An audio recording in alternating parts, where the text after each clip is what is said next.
Hello guys,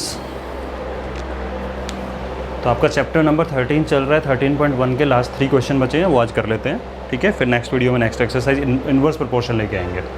I hope आप अच्छे से पढ़ रहे होंगे घर पे बैठ के। तो पेन और कॉपी लेके बैठ जाओ। कॉपी नहीं, एक्चुअल में रजिस्टर जो आपने बना रखा है, ठीक है, वो लेके बैठ जाओ। स्टार्ट करें। ठीक है, अब इन क्वेश्चन में आपको ये भी सिखाऊंगा कि डायरेक्ट प्रोपोर्शन वाले क्वेश्चन ऑब्जेक्टिव के लिए कैसे करने हैं, जल्दी कैसे करते हैं। ठीक है, उसके बाद हम चलेंगे पूरा मेथड पे। तो Rashmi has a road map, okay, see with a scale of 1 centimetre representing 18 kilometre. देखो ज़रा, 1 सेंटीमीटर मैप पे रिप्रेजेंटिंग 18 किलोमीटर, यानी 1 सेंटीमीटर किसके इक्वल है आपका? 18 किलोमीटर। मैंने आपको मैप वाले का जब एग्जाम्पल बताया था कि मैप पे यार, अब अगर इंडिया वाले मैप पे अगर हम बात करें तो उस पर जो स्केल होगा, क्योंकि सीधी सी बात है, स्केल जो मैप बनेगा वो सेंटीमीटर के अंदर होगा उसका, ठीक है, और एक्चुअल में अपना किलोमीटर में चलता है डिस्टेंस। तो मैंने बताया था आपको दिल्ली जयपुर के बीच अगर आपको डिस्टेंस मेजर करना है तो स्केल वाला तो एग्जांपल आपको याद होगा, तो वही चीज़ है। तो 1 सेंटीमीटर इक्वल टू 18 किलोमीटर है। अब क्या हुआ, she drives on a road for 72 kilometre, उसने चलाया 72 किलोमीटर, ठीक है, सेम चीज़ सेम साइड रख रहा हूँ। What would be her distance covered on map, ये कितना होगा? यानी मैप पे अगर 1 सेंटीमीटर है तो एक्चुअल इज़ 18 किलोमीटर, और उल्टा बोलो कि if actual is 18 kilometre, distance on map is 1 centimetre, if actual is 72 kilometre, इतना कितना होगा? ठीक है, इस तरह से आपका सिचुएशन बना। सेकेंड थिंग, जैसे जैसे मैप पे डिस्टेंस इंक्रीज होगा, टोटल डिस्टेंस कवर्ड जो एक्चुअल वो भी इंक्रीज होगा, मैप पे कम होगा तो वो डिस्टेंस भी कवर होगा। कौन सा प्रोपोर्शन हो गया ये? Direct proportion. ठीक है, कौन सा प्रोपोर्शन हो गया? डायरेक्ट। तो ये मैप पे है एंड दिस इज एक्चुअल। मैं आपको वैसे शॉर्ट में करना बता रहा हूँ, फिर अपना टेबल पे तो आएंगे। ठीक है, मैप पे 1, एक्चुअल 18, मैप पे व्हाट? एक्चुअल 72। बहुत मेथड है करने के। कैसे? 18 से 72 कैसे बना? मल्टीप्लाई बाई 4, 18 4 जा 72। तो 1 से भी ये क्या बनेगा? Multiply by 4। यही तो डायरेक्ट प्रोपोर्शन होता है, सेम रेशियो। रेशियो क्या होता है? सेम। तो 1 4 जा 4, तो आंसर निकल के आ गया 4 सेंटीमीटर। जो काम यहाँ कर रहे हैं वही काम हम यहाँ पे कर देंगे। ठीक है, सेकंड मैथड ये तो हो गया आपका, मल्टीप्लाई बाई 4 ऐसे कर लो, या चाहो इसको नोट कर लेना, चाहो तो ऐसे भी कर सकते हो। यहाँ से ये कैसे गया? Multiply by 18। मैं सिर्फ डिजिट की बात कर रहा हूँ, यूनिट की बात नहीं कर रहा हूँ। यूनिट तो पक्का, ये सेंटीमीटर तो किलोमीटर, तो ऑब्वियसली ये भी सेंटीमीटर ही होगा, ये किलोमीटर है। मल्टीप्लाई बाई 18, तो किसको 18 से मल्टीप्लाई करूँ कि 72 मिल जाए मुझे? ऑब्वियसली 4 को। 18 4 जा 72। ठीक है, कैसे भी निकाल दो, ये आपका 4 सेंटीमीटर आएगा। अब करते हैं पूरा टेबल का यूज़ करते हुए। ठीक है, इसको नोट कर लो एक बार फटाफट से। हाँ जी, अब बनाते हैं अपना टेबल। ये है शॉर्ट मेथड जो आप MCQ में यूज़ कर सकते हो, क्योंकि MCQ में इतना पूरा मेथड से नहीं करते हैं अपन। ठीक है, अब सुनो ज़रा, डायरेक्ट प्रोपोर्शन तो समझ में आ गया। आपको टेबल बनानी है। टेबल क्या बनेगी? 2 फैक्टर्स है। कौन कौन से फैक्टर गिवन है? Distance on map, it is given, and distance. बिल्कुल सिंपल रखा कर देखो मैथ्स को। डिस्टेंस ऑन रोड, कोई कॉम्प्लेक्स चीज़ें नहीं। आप तो ये दिखा लो, देख चेक करो कौन कौन से फैक्टर गिवन है, पूरा पूरा लिख दो, कोई प्रॉब्लम नहीं है। Right, distance on map is given in centimetre, distance on road is given in kilometre. Now 2 situations are given कि distance on map is 1 centimetre, then actual distance covered on road is 18. If distance of map is what? कि distance covered on road is 72. right? यहाँ तक समझ में आ गया? This is x1, x2, y1, y2. right? Now we know that x1 upon y1 equal to x2 upon y2. That means 1 upon 18 is equal to x2, 1 upon 18 equal to x2 upon 72। तो x2 की value क्या हो जाएगी? x2 रखा रहे ना, तो यहाँ पे कोई प्रॉब्लम नहीं है। तो x2 is equal to 72 cross में मल्टीप्लाई इधर आ जाएगा, ये डिवाइड में है। ठीक है, आप मुझे एक बताओ, अगर आपको वैसे क्रॉस में प्रॉब्लम आ रही हो तो आप खुद सोचो, x2 upon 72 equal to 1 upon 18। तो can I write in this way कि x2 upon 72 is equal to 1 upon 18। बोलने में तो वही आ रहा है, x2 upon 72 is equal to 1 upon 18, x2 upon 72 equal to 1 upon 18। Same thing, ये डिवाइड में है तो मल्टीप्लाई में जाएगा कि नहीं जाएगा? वही चीज़ है, वही क्रॉस के बोल रहा हूँ मैं। और 18 नीचे है, 18 4 जा, और ये this will be in centimetre, this value is 4। ठीक है, सिंपल है, इसको नोट कीजिए। I am writing next question. हाँ जी, so next question is question number 9। A 5 meter 60 centimeter high vertical pole cast a shadow of 3 meter 20 centimeter long. Okay. Find at the same time. इसको देख के समझ में तो आ गया होगा, मैंने पूरा डिटेल में बताया था कि शैडो का कंसेप्ट, अगर सन की पोजीशन चेंज होगी तो शैडो वाली पोजीशन भी चेंज हो जाती है। ठीक है, तो हमें सिंपल सा ध्यान ये रखना है कि अगर सन की पोजीशन अगर सेम रख रहे हैं तो जो इनकी शैडो की लेंथ होती है दैट इज़ इन प्रोपोर्शन। कैसे कि जैसे जैसे सन, मतलब बहुत सीधी सी बात है, जैसे जैसे हाइट इंक्रीज होती जाती है, बिल्डिंग होती है, मैंने बताया था ये बिल्डिंग है एक, आप इधर से जा रहे हो, छोटी बिल्डिंग है, आप इधर जा रहे हो, सन यहाँ पे है, तो आपको पता है कि इसकी शैडो दूर तक आएगी, इसकी शैडो पास आएगी। ठीक है, अगर इस तरह से सन है तो यहाँ पे समझ रहे हो इस चीज़ को। तो वही चीज़ है कि शैडो जो होती है वो डिपेंड करती है टाइम पे, तो हम सेम टाइम पे बात करेंगे तो ही हम ये प्रोपोर्शन वाला रूल अपना लगा पाएंगे, रेशियो वाला जो अपन कर रहे हैं इसका, direct proportion inverse proportion, otherwise नहीं लग पाएगा वो। ठीक है, नाउ तो आपको फाइंड करना है, तो देखो क्या क्या चीज़ें गिवन है।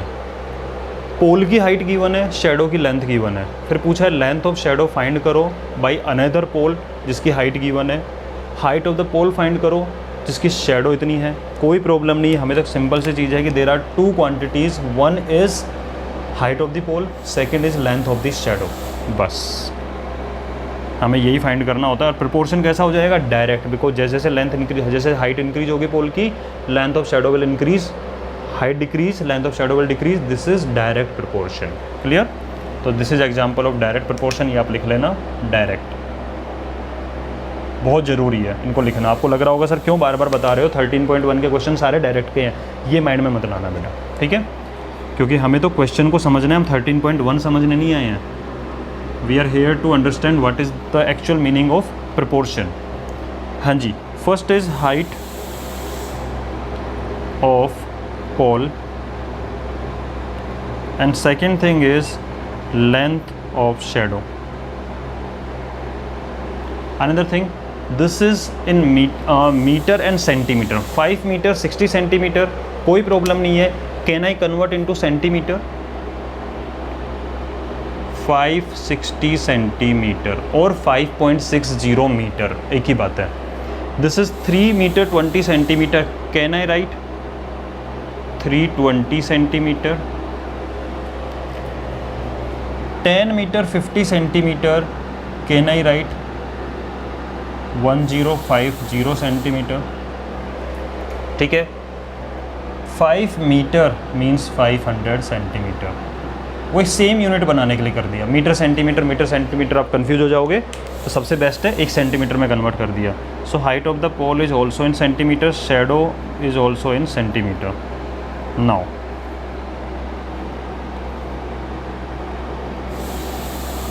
One two, height of the pole is 560, length of shadow is 320। Now length of shadow cast by another pole आपको फाइंड करनी, length of shadow find at the same time length of shadow cast by another pole. Pole की height given है आपको, that is 1050, तो length of shadow निकालो। Height of the pole find at the same time the height of pole which cast a shadow, shadow की length given है इस बार आपको 500, तो आपको ये निकालना है। ठीक है, समझ में आ गई वाली बात। तो ये कंफ्यूज नहीं होना है उल्टा पुल्टा लिख लिख के कि पोल की हाइट गिवन है, लिख दो, शैडो की लेंथ बताओ, shadow length is given, height बताओ पोल की, right. This is x1, x2, x3, y1, y2 and y3। Simple सा मेथड है अपने पास में कि x1 upon y1 equal to x2 upon y2, 560 upon 320 is equal to 1050 upon y2, 0 से 0 cancel कर दो, इधर का क्रॉस मल्टीप्लाई होगा तो y2 तो 56 से मल्टीप्लाई हो जाएगा, this y2 multiply by 56 is equal to 32 will be multiply by this, तो 1050 मल्टीप्लाई बाई 32। ठीक है, अब सॉल्व करते हैं आगे। तो y2 इज इक्वल टू, इनको मल्टीप्लाई मत करने बैठ जाना, अभी कटेगा। ठीक है, सिंप्लीफाई होगा, तो 1050 multiply by 32 divide by this 56, 8 4 जा 8 7 जा, ठीक है, ये 7 से कटेगा, 7 1 जा 7 3 7 5 जा 35, नाउ 15 4 जा 60 एंड दिस 0 600 सेंटीमीटर, और यू कैन राइट 6 मीटर, ठीक है, ये क्या आ जाएगा 6 मीटर और 600 सेंटीमीटर, तो 600 आएगा और मीटर में होगा तो 6 मीटर, दोनों लिख देना आप, ठीक है। इसको नोट कर लीजिए, मैं क्वेश्चन इरेज कर देता हूँ बिकॉज आई नीड स्पेस।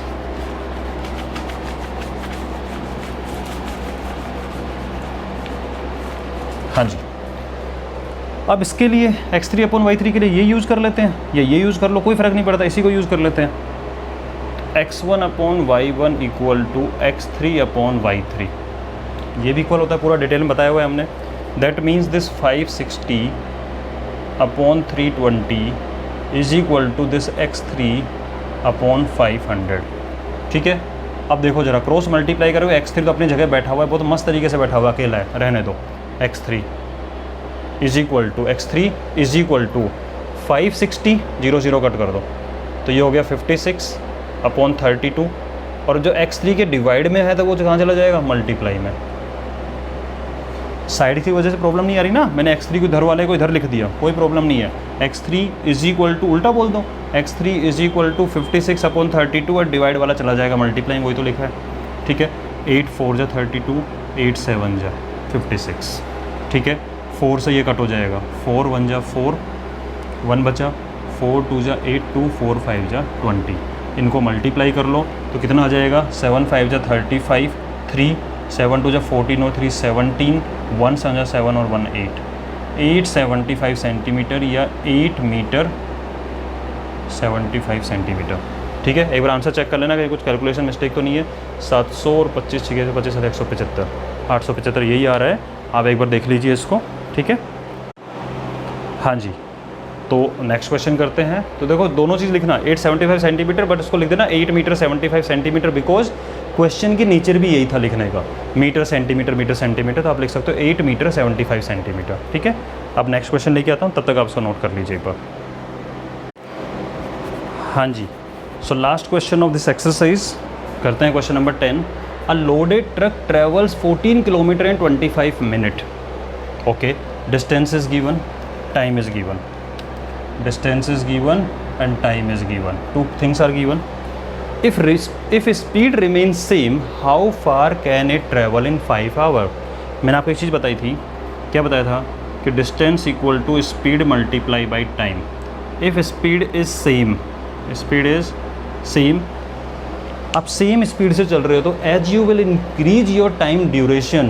देखो मान लो आपकी स्पीड नॉर्मल है, चल रहे हो आप 5 मिनट में कुछ डिस्टेंस कवर करोगे, 10 मिनट में ज़्यादा डिस्टेंस कवर करोगे, 15 मिनट में और ज़्यादा डिस्टेंस कवर करोगे, और सेम रेशियो में होगा।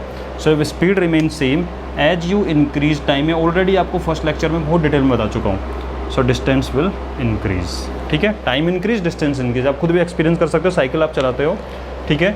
अगर आपने स्पीड सेम रखी, 1 मिनट में जितना चला 2 मिनट में उसका डबल हो जाएगा, 3 मिनट उसका ट्रिपल हो जाएगा, ऐसे चलता रहेगा। So this is direct proportion, time increase distance increase, ठीक है। कैसा प्रपोर्शन है, direct. Now 2 things are given, distance and time, इनको लिख देते हैं एक बार, इसको नोट कर लेना आपको अपने रिवीजन के लिए। First thing is distance and second thing is time, ठीक है, और दोनों का रेशियो हमेशा क्या रहता है, सेम। नाउ और डिस्टेंस अपॉन टाइम का जो रेशियो निकलता है वो एक्चुअल में निकलता है क्या, वो स्पीड निकलती है, ठीक है। अब सुनो जरा, 14 kilometre 25 minute and this is hour, तो एक काम करो, इसको भी आप मिनट में कन्वर्ट कर लो, तो 5 × 60 equal to 300 minute, unit must be same.